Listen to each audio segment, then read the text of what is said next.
This is a 1988 Chevrolet Silverado, two-wheel drive, 5.7 V8, throttle body injected. We're going to work on the throttle body today. Let's get into it.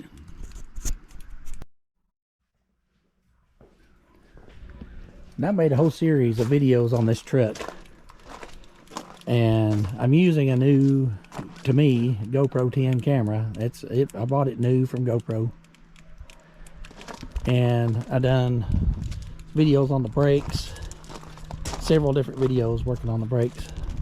It's got the sun right in my eyes, and I've tried to process those videos on two different computers using just the SD card or downloading it from the camera, and they'll process for just a second and they'll glitch. It'll only play about a second of video, so a big waste of time. Several weeks I've been fighting with this camera. I even tried a new computer, does exactly the same thing, will not process. There's a key cat. But I'm so frustrated with GoPro 10. This is my first GoPro camera. I've been using these little Yi 4K knockoffs, and I've been using these for years.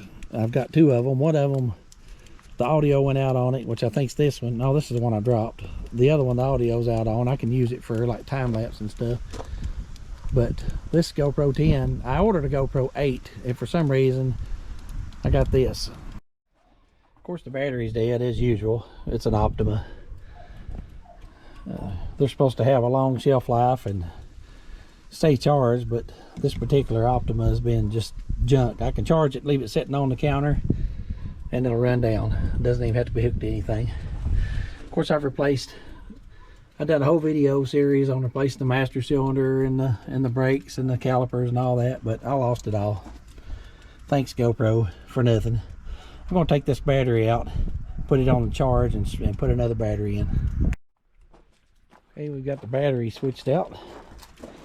Put a Duralast in there, and it's fully charged. But I don't need to move it yet. I'm going to get this air cleaner off of here and try to get down to the throttle body. I was trying to talk a while ago. As soon as I start talking, the traffic lets loose. I got the air cleaner off. And here's the little vent for the valve cover. Gotta get that up about there.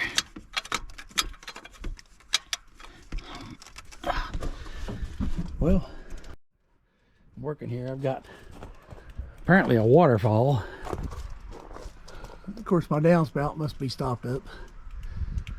I ain't had nothing but trouble out of these stinking gutters. They've got screens on them, and the screens stop up worse than the gutters do. I've only had them maybe a year. This thing is corroded.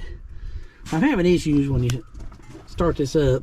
It said it had a bad O2 sensor, which I replaced, and now it's just passing raw fuel right through it.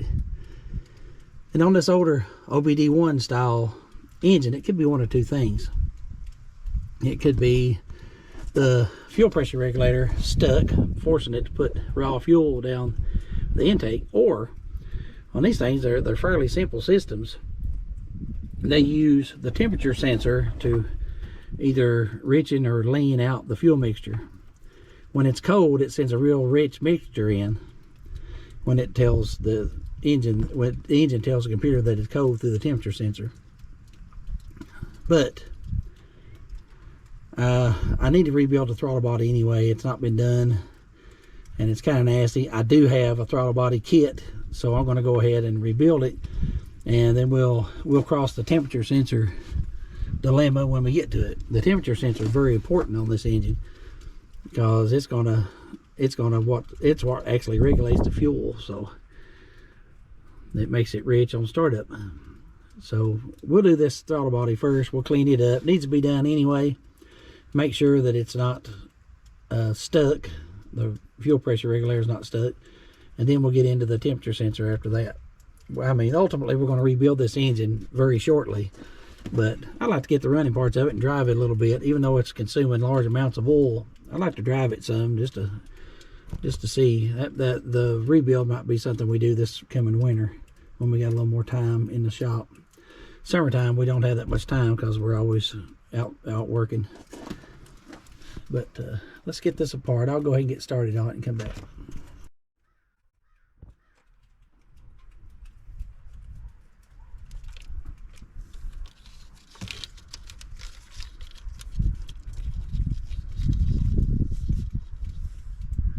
Got to get a wrench, looks like, and something to take that clip off for the throttle and the kickdown cable.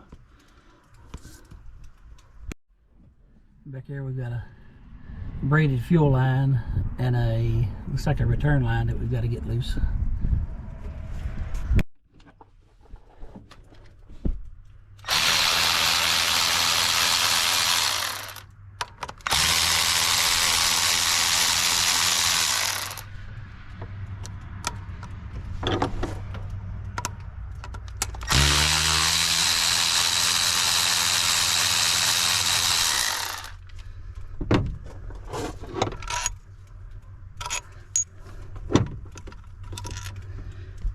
She's loose.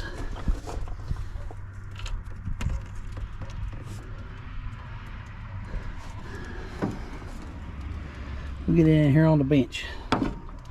Start turning it apart. Looks like we're going to have a battery. I bought a 3-pack of batteries, so hopefully we can keep this thing going. I want to build a charging station over here on the back of one of these toolboxes where I could just keep it full of batteries. We'll be back in a second.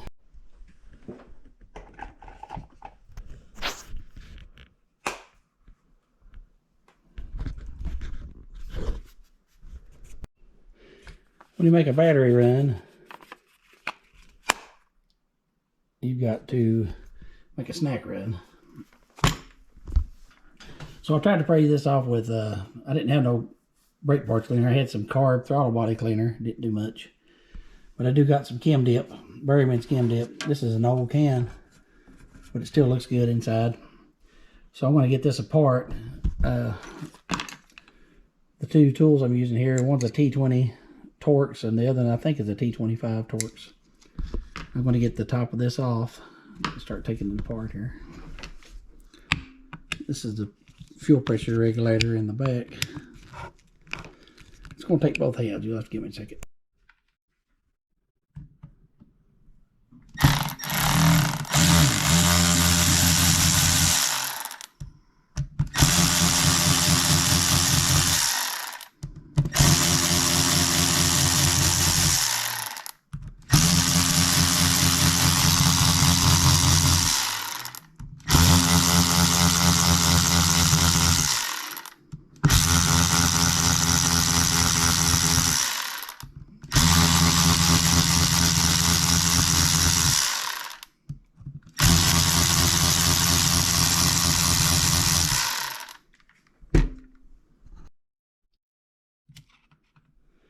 You thought I didn't see that, didn't you?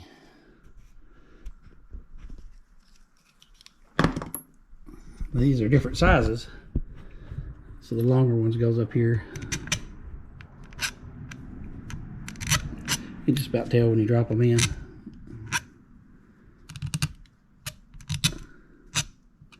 Where they go. I think there's only 3 long ones. There.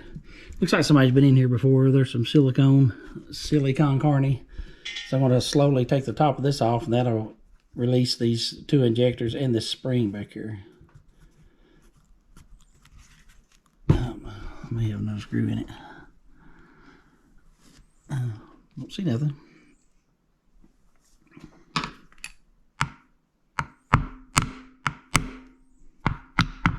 I thought we'd rebuilt this a long time ago, but it was my son's truck. He had a 91. This is an 88. I'm going to take both hands for just a second.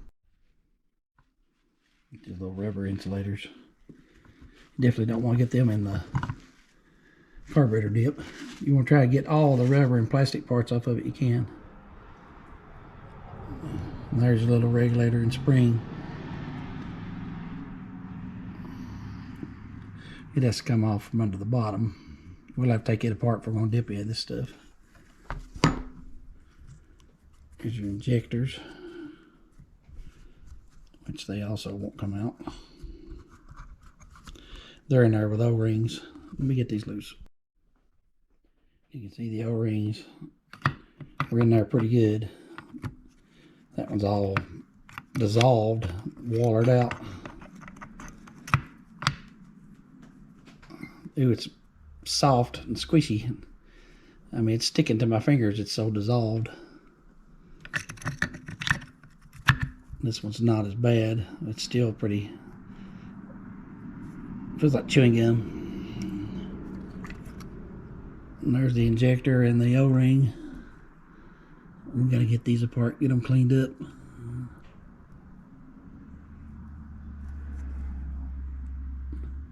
May not be able to get them apart. I think you can. I'll have to dig into that a little bit.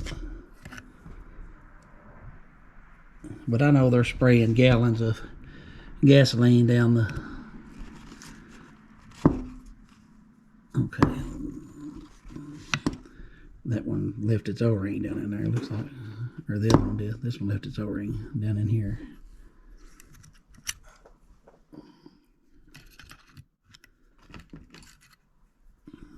And remember these things. These are spacers. Looks like little washers.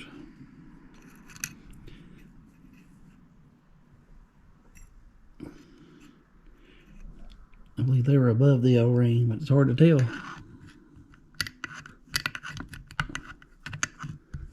Let's see if I've got a pick in here.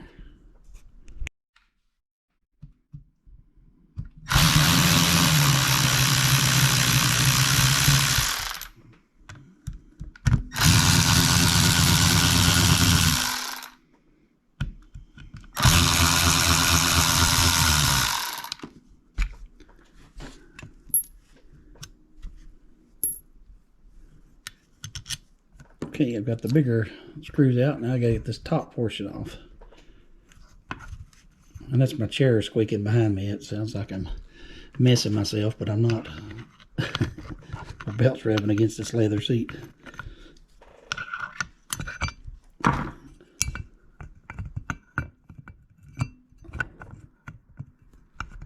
Over there. And there's something sharp right here. I don't know where it's at. It may be in my thumb now. Right there. Piece of casting. Oh, I gotta take those fuel fittings out. Got those fuel fittings out. Now this should lift out. There we go.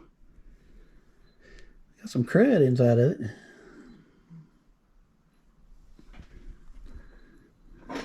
It's not really a fuel bowl or nothing. It's just where the lines comes in. It's probably a little gasket right down in there before we get all this rubber off of it before we drop it in the chem dip. Taking a look at this stuff after getting the parts off. It's brittle. It appeared there was gasoline coming out from under this gasket. Kitties are fighting over beef jerky. They're growling like dogs. I don't think they know how to talk like cats because they've never been around cats. They was bottle fed. Anyway, I'm going to get some more pieces off of this. I guess that's a throttle position sensor. I don't know what that one is. Idle air control. I'm going to try to get these two pieces off so I can soak this thing. I've got some of the parts in there already. The screws and one of the plates. I'll probably go ahead and take this spring apart. Look at that. It's stuck. Rusted up and stuck just like we suspected. It's not letting any fuel go back to the tank. It was sending it right straight down the gullet. I mean, it's probably the problem. I'm going to go ahead and change the temperature sensor anyway, but I'd say this spring is stuck in here, this valve, because it's full of rust. You can see it. And that has to open up and bypass. If it gets over 10, 12 pounds of fuel pressure, it just pushes it right through the injectors instead of going back to the tank. That's supposed to open up, I think, at something like 15 pounds or something. No, we'll get it apart and look at it. Okay, this is the part that I thought was bad.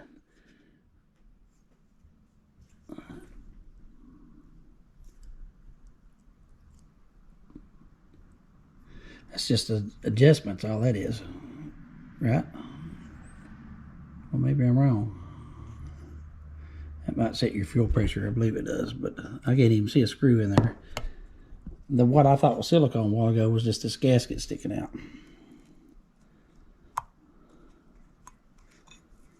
I hope that I've got the parts for this. There we go.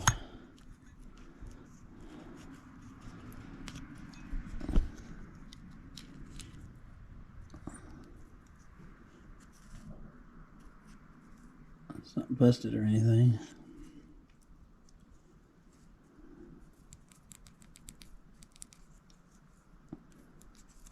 Seems to be okay, but I think I've got a new one in the kit.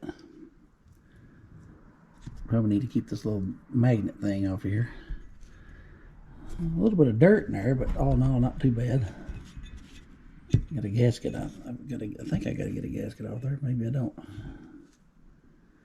Yeah, it looks like there's a gasket on it. So, where's that go? Nowhere? Another gasket right there. This is what I'm concerned about. I was thinking this piece had to move. This sits down on this base plate. It sits right here, or does it?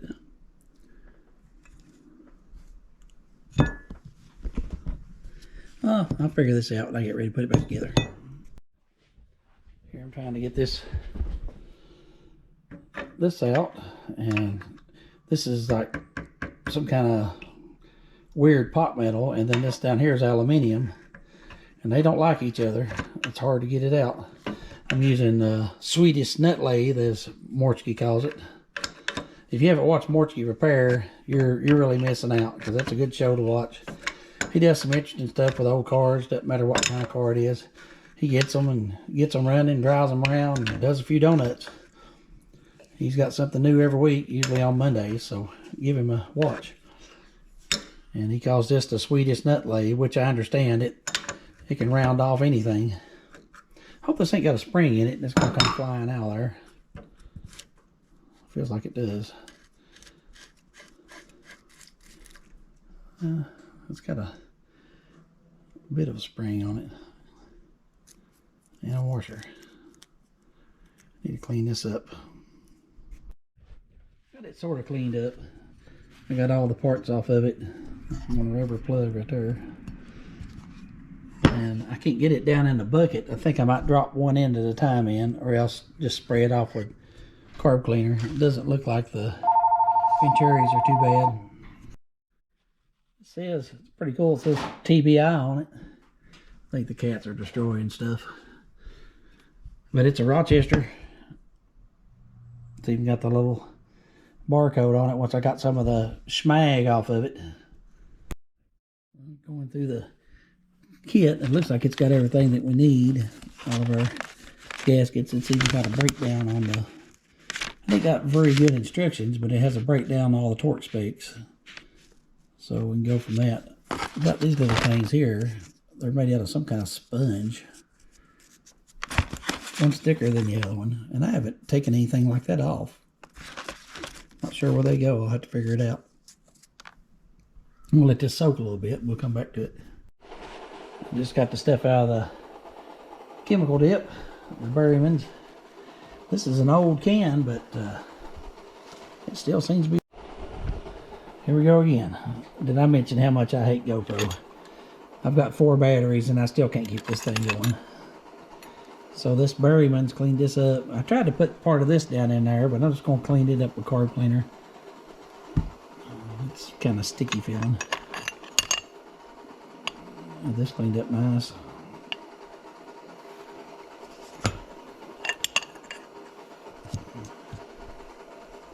I hope there wasn't no O-rings down in this thing. Doesn't look like it. Just clean it up good. There's the base where the injectors goes. And all our little screws, they come out pretty good.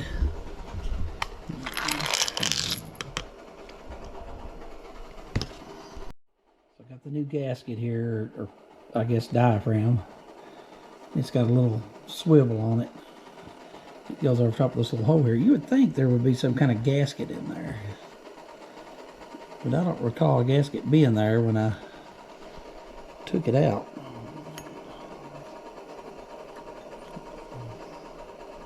But I think there should be.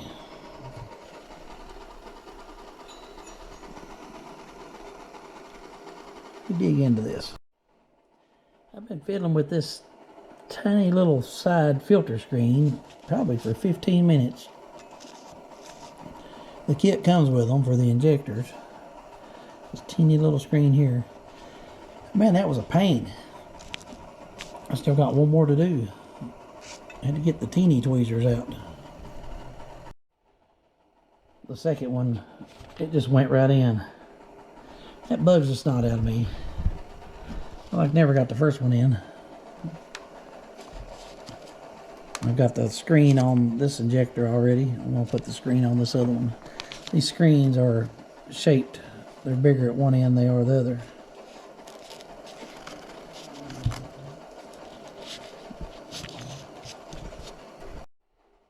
Here's our parts for our injectors when I get ready to put them in. First thing we're going to do is put this pressure regulator and spring back in. This kit comes with two little screws. They're kind of guide screws, so you can put this on and use them to help compress it. I'm going to set it up. We'll see what that looks like. Now you set it up with these guide screws, and it kind of supposed to keep you from mashing this gasket down in there. So I'm going to try to squeeze it together and get the little shorter screws in it without squishing the gasket. That's on there. I just tightened it. I just used the extension and tightened it as tight as I could by hand with the extension. I didn't even put a ratchet on it. So now I've got to put these backup rings. They go in first.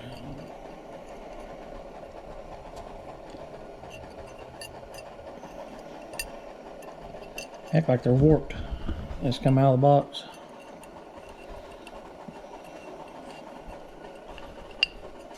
That was like going down in there very good. And then you got to put these O-rings on top.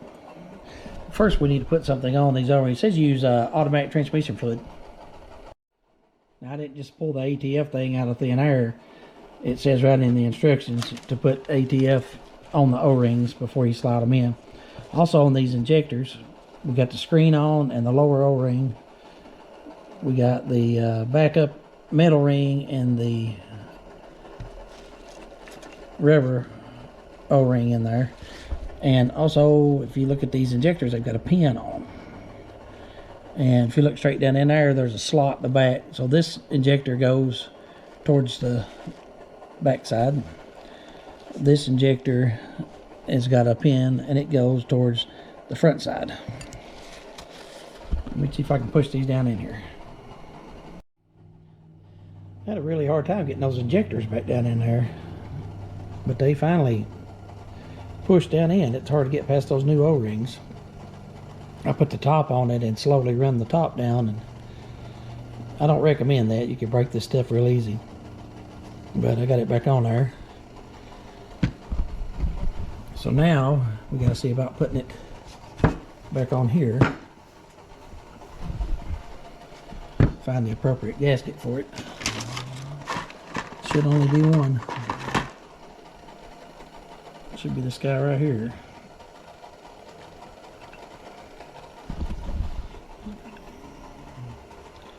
It only goes on there one way. And it's got a big side and a little side.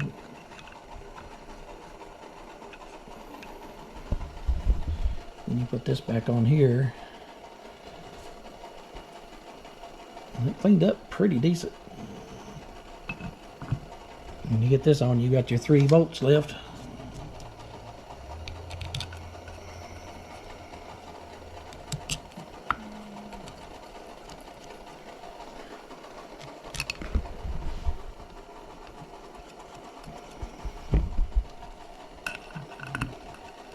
Find me an extension, run these down. These have very low torque. Those pressure regulator screws, they torque to 21 inch-pounds. The rest of the screws, the small ones and these 3 big ones, torqued to 28 inch-pounds. So now we've got that assembly put together.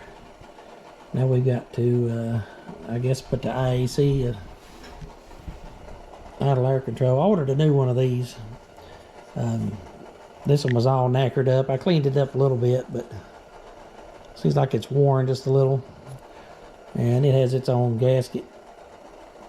So I'll get the gasket and put that on there. Also, I'm going to put these fuel line fittings in here in just a second.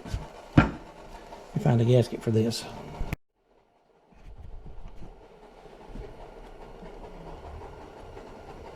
Looks like it fits a little loose.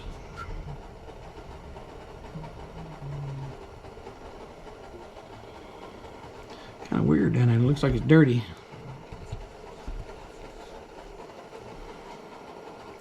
Pretty nasty.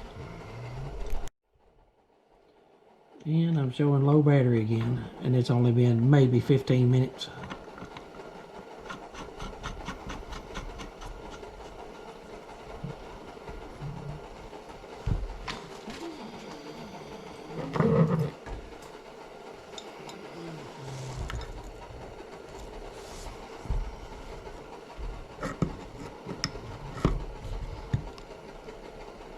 You don't have to kill it, just get it tight.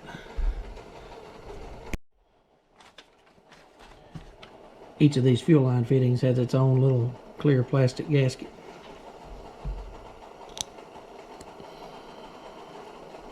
And get it off there.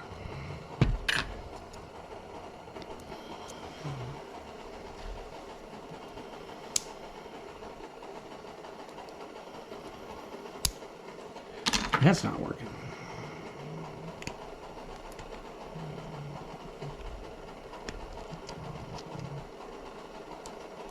When that's on there. Finally got them on there. I imagine those gaskets that were on there are as old as the truck. Make sure they seat on there good. Put them in the right orientation. They can only go one way. Got a large one and a small one.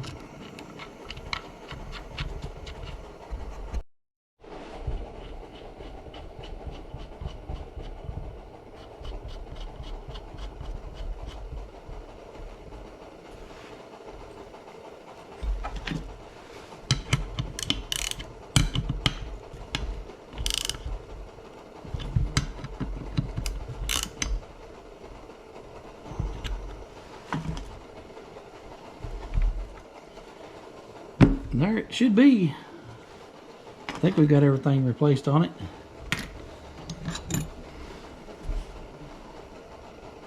Nope, we gotta put that on there. And it'll have to be reset. Once we get the truck back together. Have to make sure that their throttle blade, this needs to go behind it, I believe. Where's that throttle blade go? Yep. This needs to go behind it.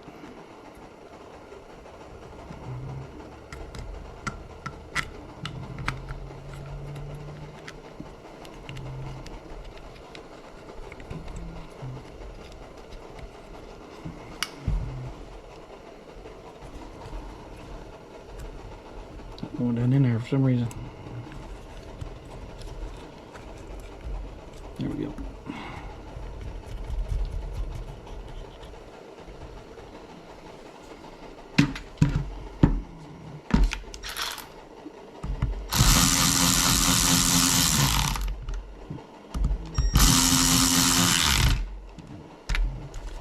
Probably didn't need to do that, but I did it anyway. Now you can see when you move your throttle that it's pulling that throttle position sensor with it.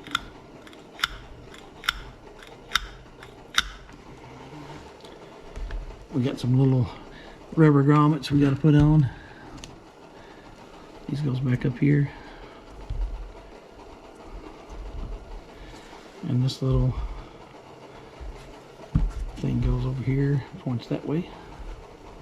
Oh, that hurt. It's kind of broke, ain't it? to work. There it is, cleaned up, put back together, ready to go back on the truck. But unfortunately,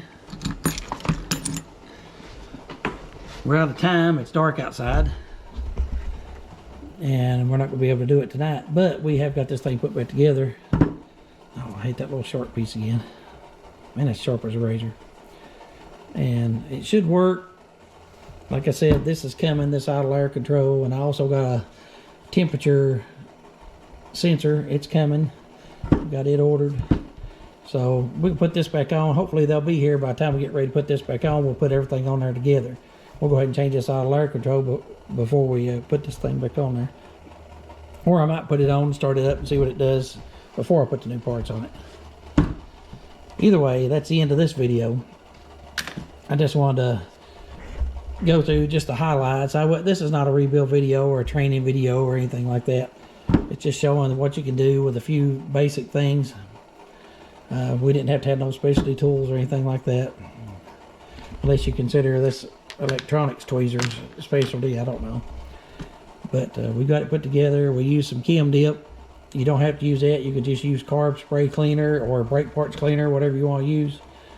You just have to be careful when you use that Chem dip not to put no rubber or electronic parts down in it. And who knows, these injectors may not be any count. They may be just completely wore out. They're anywhere from $60 to $130 a piece. If you get the AC Delcos, I think they're like 130 bucks. But I'm sure there's some out there. We also use the standard automotive parts, which is like if you go to Napa and get their brand, it's probably going to be the standard brand. But it's just real common stuff. These are easy to find. Kits are easy to find. They're not very expensive. I think that was like 20 bucks or something.